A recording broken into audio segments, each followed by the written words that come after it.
রাজনৈতিক পরিস্থিতি নিয়ে তর্ক বিতর্ক করে দেশের ক্ষতিকর পরিস্থিতি সৃষ্টি না করার আহ্বান জানিয়েছেন বিএনপির ভারপ্রাপ্ত চেয়ারম্যান তারেক রহমান। দুপুরে খুলনা মহানগর বিএনপির কাউন্সিলে লন্ডন থেকে ভার্চুয়ালি যোগ দিয়ে এই আহ্বান জানান তিনি।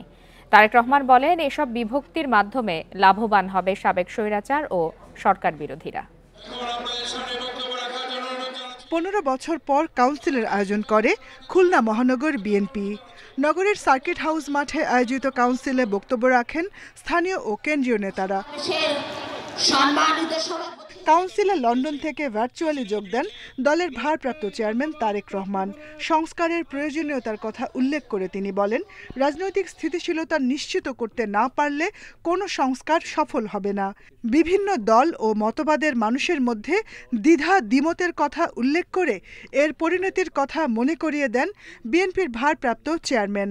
আমরা তর্ক বিতর্ক করতে গিয়ে দেশে এমন পরিস্থিতির উদ্ভব যাতে না হয়, যাতে করে সেই স্বৈরাচার হোক অথবা এমন কেউ হোক যারা বাংলাদেশের ভালো চায় না, এমন কেউ সুযোগ পেয়ে যাক, এ ব্যাপারে আমাদেরকে সতর্ক থাকতে হবে।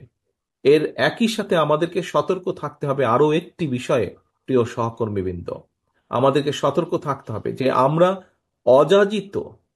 অযাচিত তর্ক বিতর্ক করে জনগণ এবং দেশের স্বার্থ রক্ষা থেকে যাতে দূরে সরে না যায়।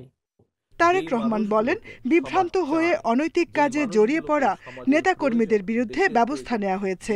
বিএনপি অন্যায়ের সঙ্গে আপোষ করে না। আমাদের হয়তো অনেক সীমাবদ্ধতা ছিল, আমরা অনেক কিছু করতে চেয়েও হয়তো অনেক কিছু করতে পারিনি, কিন্তু আমি বিশ্বাস করি আমরা যদি আমাদের সীমাবদ্ধতার কথাগুলো জনগণের কাছে সঠিকভাবে তুলে ধরতে সক্ষম হই, নিশ্চয়ই ইনশাল্লাহ জনগণ আমাদেরকে আবার সুযোগ দিবে।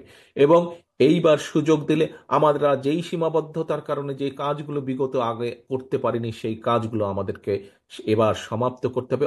দ্রুত নির্বাচন দেওয়ার তাগিদ দিয়ে তিনি বলেন, দেশের মানুষের প্রত্যাশা অনুযায়ী দেশ পুনর্গঠনে দ্রুততম সময়ে স্বচ্ছ নির্বাচন দেওয়া জরুরি। আমাদেরকে সতর্ক থাকতে হবে। Jahanara Parvin, independent news, Dhaka.